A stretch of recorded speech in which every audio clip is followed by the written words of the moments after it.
She does not possess royal blood, but through the cunning calculations of an ambitious mother, Tom Parker Bowles gradually stepped into the royal sphere, and he is the one who lit the fuse of an unprecedented crisis at Buckingham Palace. On July 12, 2025, a formal reception was held at Windsor Castle to showcase the unity of the British royal family during turbulent times. Key figures attended: King Charles III, Queen Camilla, Prince William, Princess Catherine, and the senior peers. Yet no one expected that the evening, intended as reconciliation and healing, would turn into a stage for a scandalous shock, with the center of attention being a public insult directed at the Princess of Wales, delivered by none other than Camilla's son. According to several guests in the grand reception room, the atmosphere shifted from solemn to suffocating as Tom Parker Bowles, who considered himself royal family, made pointed remarks about Princess Catherine's prolonged absence from recent events, hinting at the illness she's battling. But instead of expressing sympathy, Tom unleashed a barbed remark allegedly, "Not everyone has endurance like my mother. Some people only need a few rumors to vanish." Silence enveloped the room. Shocked glances turned toward William. And then the unexpected happened. The Prince of Wales stood up, his face icy, and exited the dining table immediately, without a word of farewell. Close sources revealed that very night, William confronted his stepmother, Camilla, demanding that Tom Parker Bowles be permanently removed from all royal activities, delivering a stern warning: "If you continue to disregard my family, I will no longer remain silent." This was no mere personal rebuke. It marked the beginning of an earthquake within the monarchy. For when William, heir to the throne, publicly displayed dissatisfaction with Camilla's behavior and her family's influence, it was the clearest sign yet of a silent but powerful shift in power. Beyond defending his wife's honor, William's action became a declaration: the new generation will not tolerate past shadows manipulating the future of the crown. The question now is, was Tom's insult the straw that broke the camel's back, triggering a palace power cleanse? How will William shape the future of the monarchy if he officially removes the influence of Camilla and the Parker Bowles clan? Leave your thoughts below. Whose side are you on in this historic confrontation? Don't forget to like, share, and subscribe so you don't miss the next updates about the crisis rocking the British throne. Tom Parker Bowles, a name once considered harmless by many Britons, is now met with both anger and wariness. Born in 1974, Tom is Camilla's son from her first marriage to Andrew Parker Bowles. From the start, he carried no drop of royal blood. Yet since his mother ascended to queen in 2023, Tom has enjoyed an unspoken privilege, being part of the inner circle, a figure close to the center of power, without any official recognition from the public or the institution. For years, Tom was known as a food critic, an author of a few books on cuisine and wine, and a familiar face at elite gatherings. But what annoyed many was not his profession, but the haughty favoritism he received from the palace. While figures like Prince Harry were scrutinized for every statement, Tom roamed freely into high-level events, sat at tables with titled individuals he had no claim to, and was covertly treated by media as a royal gentleman without a throne. This raised a thorny question among the public. Is Camilla silently using her position to gradually elevate her son into the center of royal power? And if so, then the incident on July 12th was nothing less than the final mask being torn off. Tom's boorish behavior at the banquet insulting Princess Catherine, a woman quietly battling illness, was not merely a thoughtless remark. It reflected a deeper attitude, a lack of respect for royal standards, and more specifically, a veiled contempt for the Windsor branch represented by William. According to internal sources, William had repeatedly expressed discomfort over Tom's frequent appearances at events meant exclusively for actual royal family members. But out of respect for his father, the king, and to maintain harmony with Camilla, William kept silent until that offensive remark was uttered. For someone like William, who has always stood behind his wife, that insult was the final straw. It was no longer just a matter of honor. but a fundamental question about the future. Can the royal family maintain its image and dignity if people without royal blood, like Tom, are allowed to act with impunity within palace walls? Tom himself, after the incident, has yet to issue a public apology. Some sources even claim he appears unaware of what he did wrong. This only further fueled the wave of anger within the royal family and the public alike. Camilla, as a mother, is undoubtedly facing an unprecedented dilemma if she defends her son. She risks losing all goodwill from William and possibly the king himself. If she lets her son bear the consequences, she will have to admit that her ambition to elevate her own child has led to an irreversible disaster. This situation is no longer simply a case of personal offense. It symbolizes a simmering conflict between the old generation and the heir apparent. William, the future king, has sent a strong signal. The royal family is a place of responsibility, not a stage for mediocrity and personal gain. And if that warning is ignored, it could very well lead to a sweeping purge in the months ahead. Just a few days after the incident at Windsor Castle, the Princess of Wales appeared at a children's hospital visit in the Oxfordshire area. The media noted her admirable composure, gentle eyes, a soft voice, tender gestures toward terminally ill children. No sign of distress could be seen.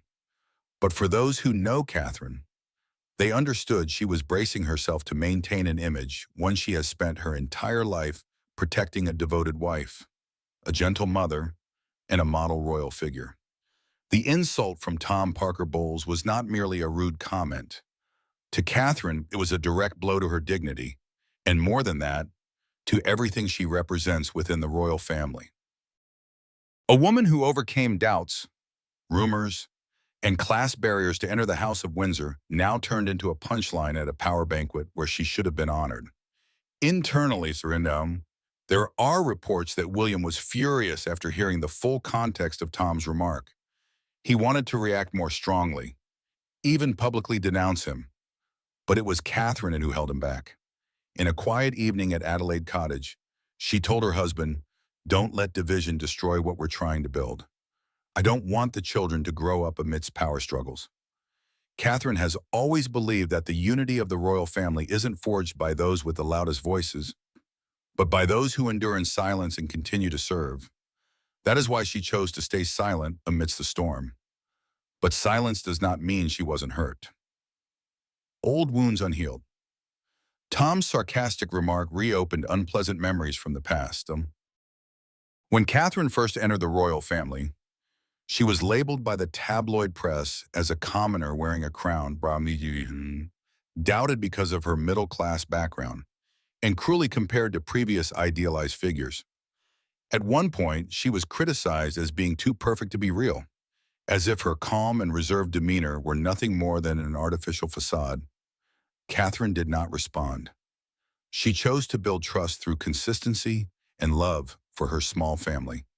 But clearly, the backstabbing words left their marks, and Tom's comment was merely the final needle that touched a pain never truly healed. She quietly withdrew to Adelaide Cottage, the place where she feels most herself. No spotlight, no gossip. There, Catherine found comfort in her children, in the innocent laughter of George, Charlotte, and Louis. In particular, she spent more time with her beloved Orla, the loyal companion who had stood by her side through the hardest years. In the early morning, when dew still clung to the grass, Catherine would often walk Orla around the ancient garden of the house, once owned by Queen Elizabeth II in the early days of her marriage. She found in it a sense of connection, not with the royal family, but with the women who once stood in her place, loving, enduring, and sacrificing. In Catherine's heart, perhaps the most painful question was not about her own dignity, but this: can she protect her children from suffering the same wounds she once endured? Will the future of the royal family be kind enough so that Charlotte will never be called not royal enough, simply because she was born of a mother once looked down upon there? That is why Catherine chose silence. Not because she is weak, but because she is looking further ahead toward a future where kindness must be preserved, not through retaliation, but through strength and compassion. Catherine chose silence, but Camilla did not. And it was that choice that pushed the royal family's internal crisis to a whole new level, bitter, cold, and unforgiving. In the early days after the shocking insult at the royal banquet, as the wave of backlash against Tom Parker Bowles grew rapidly both within the royal household and in the media, many hoped for a conciliatory gesture from Queen Camilla, at the very least, a private apology to Catherine, or a brief statement acknowledging the inappropriateness of her son's remark. But no, contrary to expectations, Camilla not only refused to issue any apology, but also publicly downplayed the seriousness of the incident.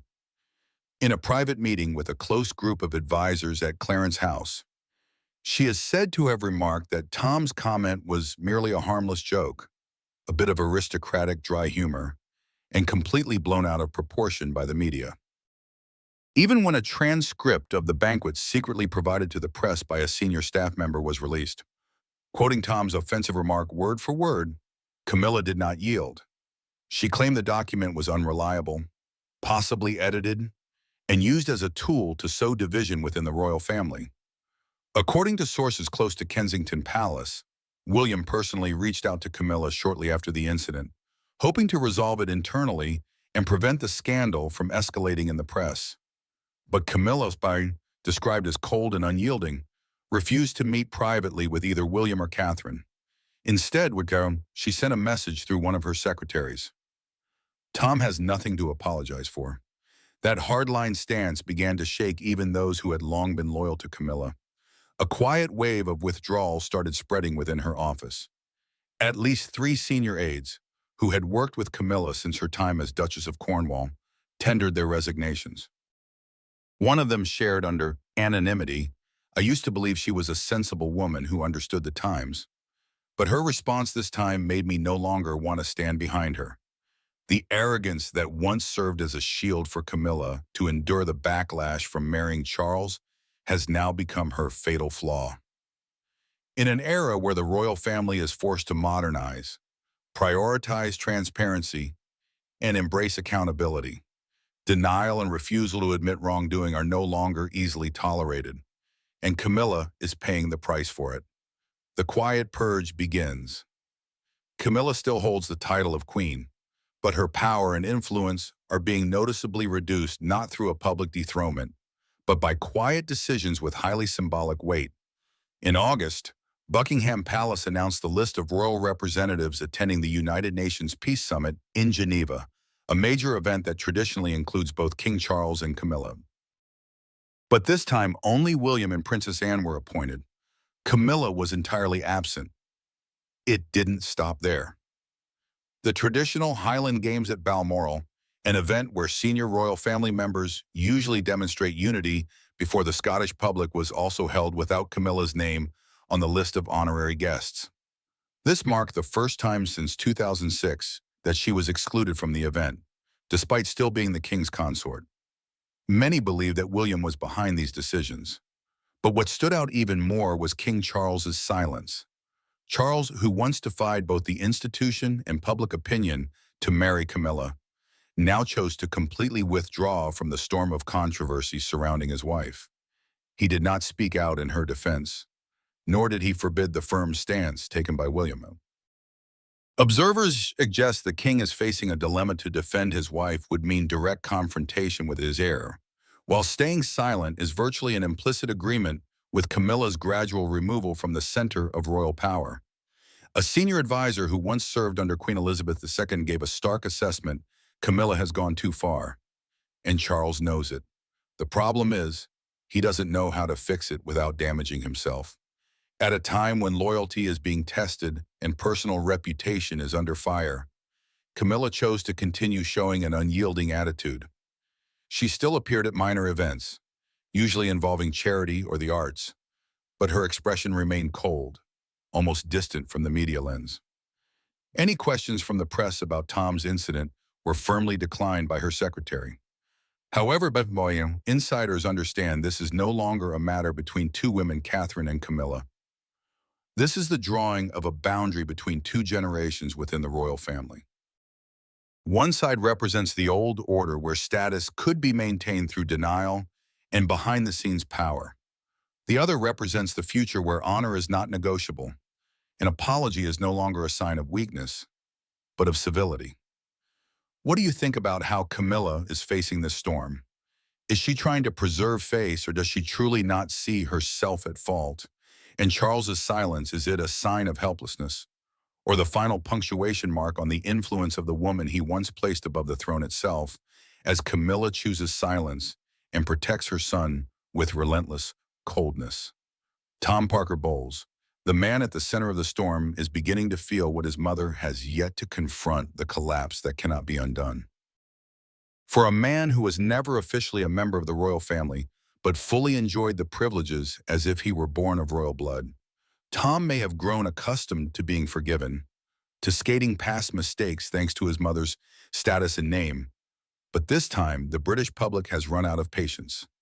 Within just 2 weeks after the insult to Princess Catherine at the royal banquet on July 12th, Tom's name flooded the headlines, but no longer as Tom the food critic or Tom, the throneless royal gentleman. The headlines had taken a new, sharply critical tone: Tom Parker Bowles, the man deepening royal division, is Queen Camilla's son, undermining the future of the throne. The outrage spreads. The wave of outrage is spreading not only across social media, but also within traditional media, the very platforms that once favored Tom for his polite demeanor and culinary expertise. Several television networks canceled previously scheduled interview contracts. Two major publishers in London indefinitely suspended the release of Tom's next cookbook, which had been set for launch during the holiday season. A series of invitations to appear on televised cooking shows were withdrawn, with producers even openly stating the official reason: we do not wish to be associated with behavior that disrespects a person undergoing medical treatment and who is a public symbol. Moreover, Tom was asked to step down from advisory roles at several food-related charities organizations that had once regarded him as a reputable ambassador. One organization bluntly stated, "His words are not in line with the values we represent." But what further destroyed Tom's public image was his own stubborn attitude. In the face of backlash, instead of offering an apology or at least a statement acknowledging fault and promising self-reflection, Tom chose silence. And in a rare instance, when he was spotted outside a restaurant in Mayfair, a reporter asked whether he regretted insulting the Princess of Wales. Tom merely shrugged, forced a smile, and said, "People are blowing things out of proportion." And with those 5 words, he lost what remained of the public's trust. Many had once sympathized with Tom, viewing him as a child inadvertently dragged into the royal whirlwind. But now they've turned their backs, calling him a symbol of blind privilege.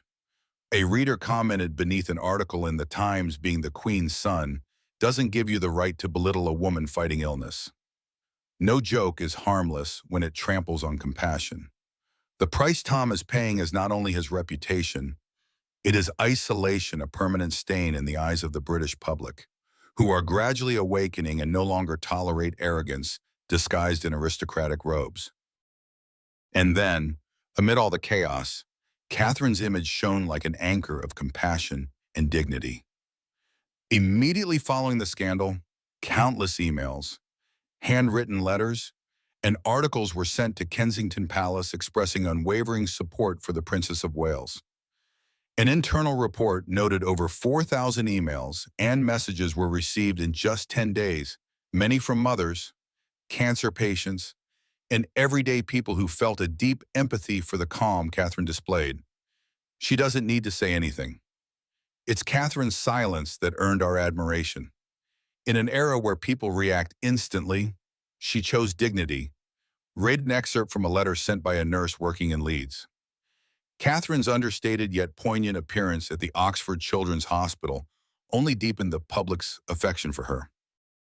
On her elegant cream-colored outfit, she wore a delicate sapphire brooch, a piece of jewelry that once belonged to Princess Diana and was given to her by Charles on her 25th birthday. Without any written message, that simple act sent a powerful signal: Catherine is not alone. She carries a legacy, a continuation of the kindness, strength, and grace of the woman once beloved by millions, the people's princess.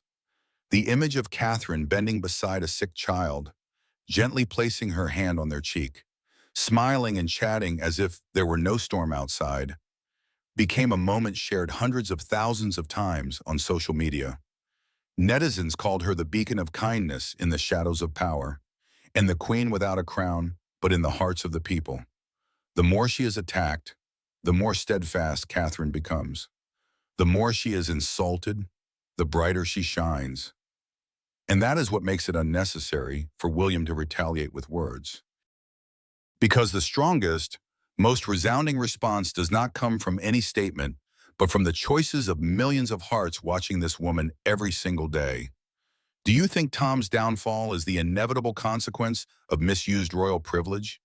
And is Catherine the only one with enough strength to lead the British royal family into a new era?